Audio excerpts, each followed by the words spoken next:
Hello and welcome back. In a recent video, I showed a composition in a Zentangle tile where we started with what I call a spoked wheel format. It was actually the Tangle Who, which is a very known and widely used tangle, but the basis of it starts with that spoked wheel design. We start with a center point, draw several lines outward, emanating outward, and then those lines are connected together to form petals of either a botanical shape or a wheel shape or some sort of mandala of types that can be used in that kind of layout. But I wanted to show a different application of the same principle just so you can see the possibility for variations using a very similar approach. So let's jump right in. We are going to start with a simple pencil line down the center from each direction so that we can see those four quadrants that will be helpful as we lay out this spoked wheel format. We're going to aim at these four corners again, but in this case we're going to start and go over a little bit off to one side and then angle back when we stop.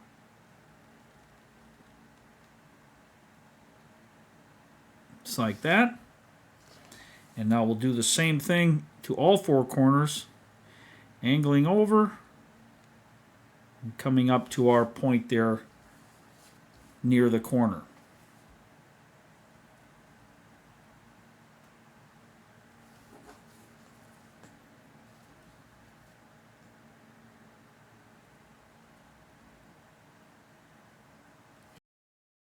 We'll draw another line that is going to be between these two. But this one also is going to angle over a little bit and come back. Almost like a little bend in the wire there.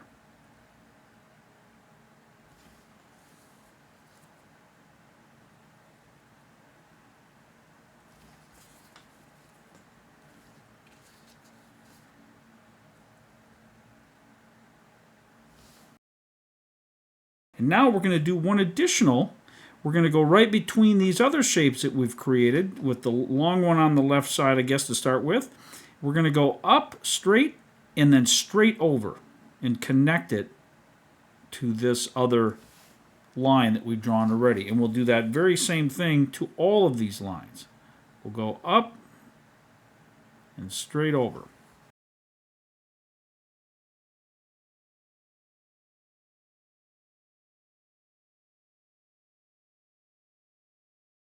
So we have all of those drawn in. Now we start connecting these lines to create our shape. So the long lines will come over about to where that curve is and come back in. These will just curve right over like that. So it comes over to where the other curve is and comes back. Straight down. Just trying to make a somewhat consistent shape of these petals.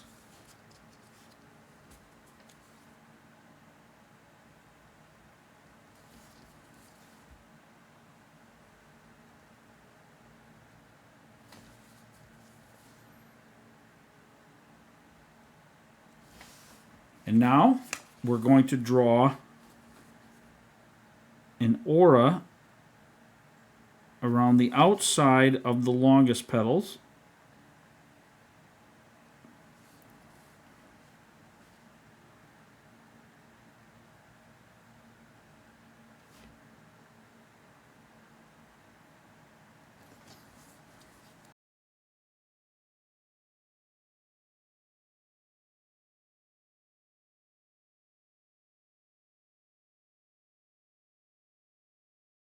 And once we have all four of those, we're going to draw a wider aura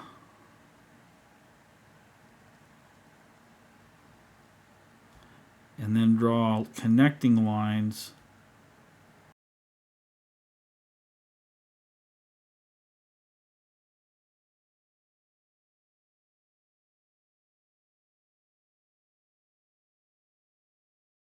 we're going to also aura these just around like that.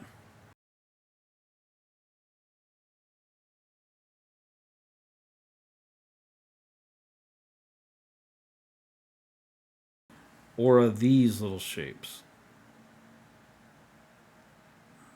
And draw a line from the corner, kind of diagonal like that.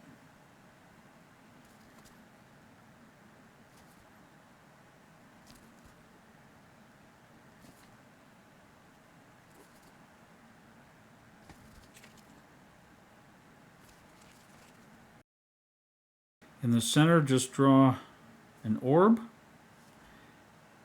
then 1, 2, 3 lines spiraling off of that. Now, if you have a gray pen, grab that. If not, you can use a pencil for the same effect. What we're going to do is in these intersections here and in here, we're going to draw some Printemps swirls. And if you're not familiar with this shape, I'll explain it to you real quickly. Let me grab a little scrap paper. So Printemps is a French word that means spring, and it's a play on words because these look like a spring. The French word means spring like the season. But Printemps is just formed by making spiral shapes. They can bump up against each other, or they can be drawn behind one another to give the effect of layering. Just like that. They can be of different sizes. You can also draw them with very tight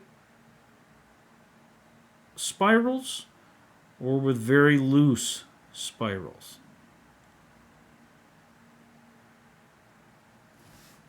And there's a zillion other things you can do to the shape, but for today's example, we're going to just do very simple versions of these. We want to scatter them throughout this inner area on these 4 petals.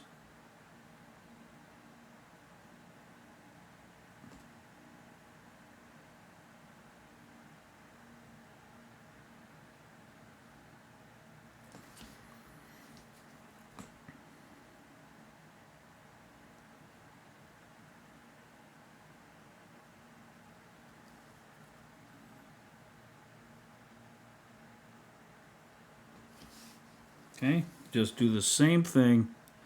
The pattern of these little spring shapes does not have to be the same in each petal, but we want to do the same thing, and by that I mean fill in this area with those shapes. Now, because they're round, they may not perfectly nestle up to fill every area. So if you have small areas that are not filled with the spring shape itself, just ink that in. Or if you're using a pencil, just shade that in with your pencil.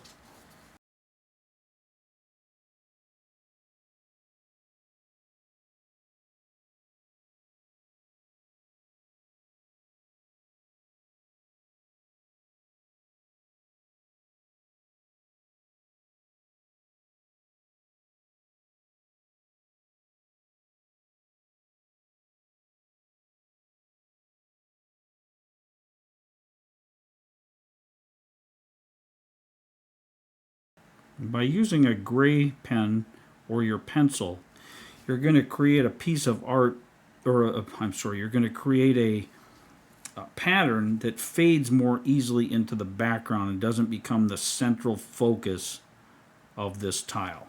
And now we want to do something very similar in these.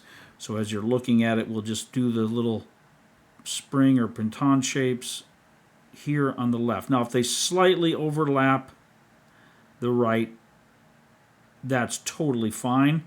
Don't become nervous about it or anything like that, but I just meant as a general pattern, let's try to keep those things here on the left hand side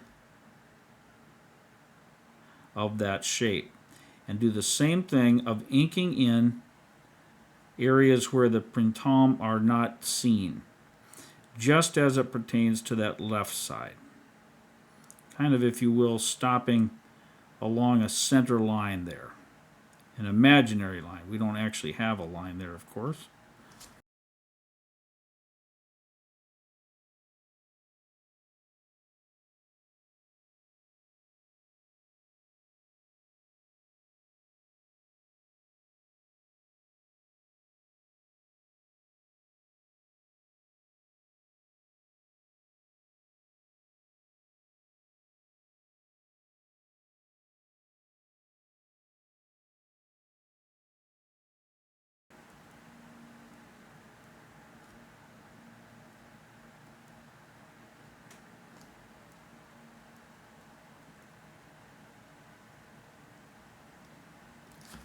Okay.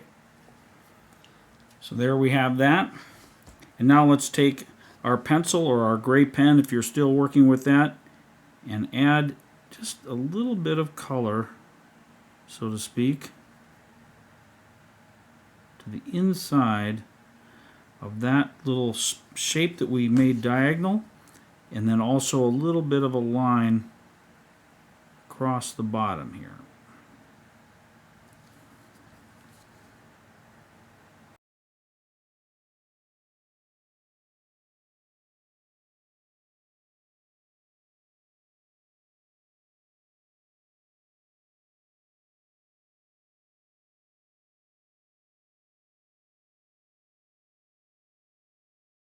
If you've been using your pencil, that's fine, but we're going to continue to use it and use the graphite in a different way than we had previously. So with these shapes, these larger petals, we're going to lay a little graphite around the inner part.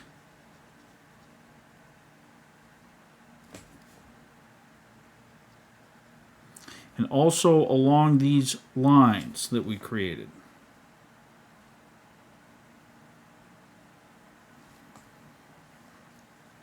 And then on this, we're going to put some graphite here, just loosely over where those shadows are and along that center line. Not too dark, but just a little bit there. So again, these lines, the outside edge of that inner portion,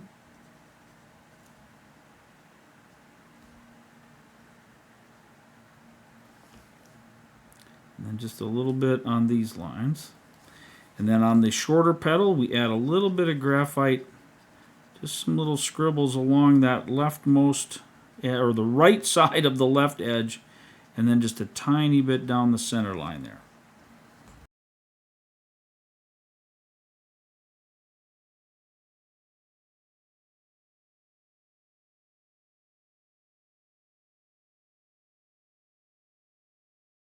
And now we'll take the tortillon and let's just gently blend just a small amount outward or up the edge of these beveled appearing shapes.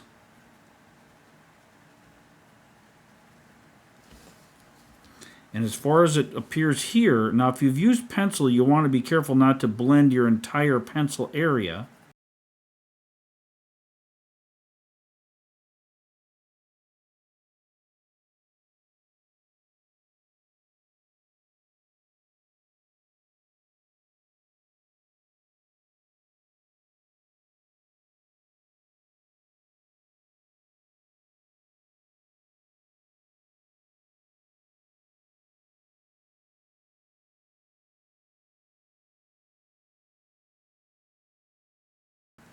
I'm just using the tortillon here without adding any graphite to just add the tiniest hint of value to these little square box looking shapes that we place in the center.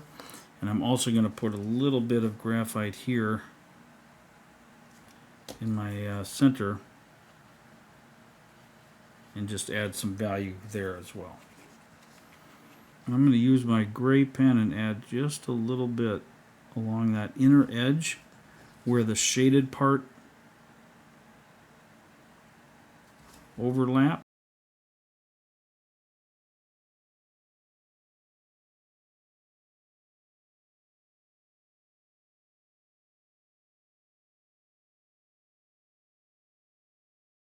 Now I'm going to take my charcoal white pencil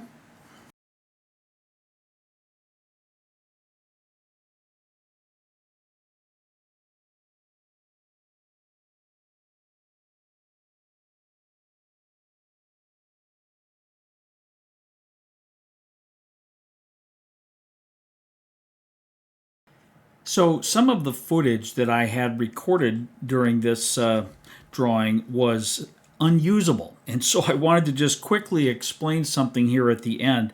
I added some white charcoal to the entire background of the tile.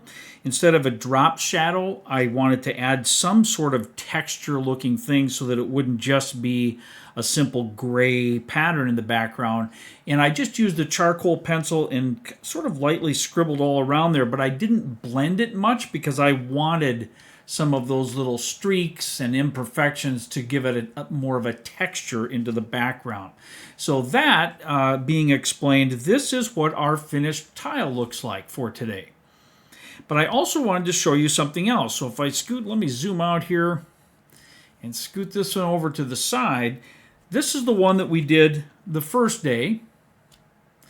And you can see that even though we used a very similar spoked wheel type starting point, these tangles and these tiles look completely different from one another. Yes, they're both kind of a star shaped with the longer pieces in the corner, but I wanted to do something that was similar yet completely different in the sense of the details.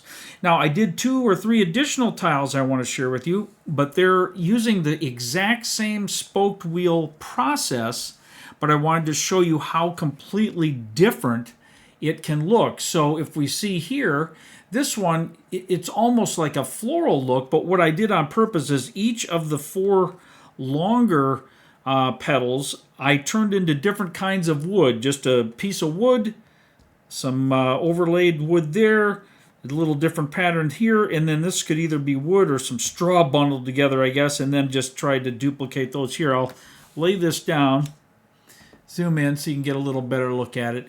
And I added just a few very light hand-drawn details inside just to make this look almost like it was carved out of wood or something like that. At least that was my intention. Just completely different, though, than this sort of imaginary thing and this almost metallic or beveled looking piece. So I did that one.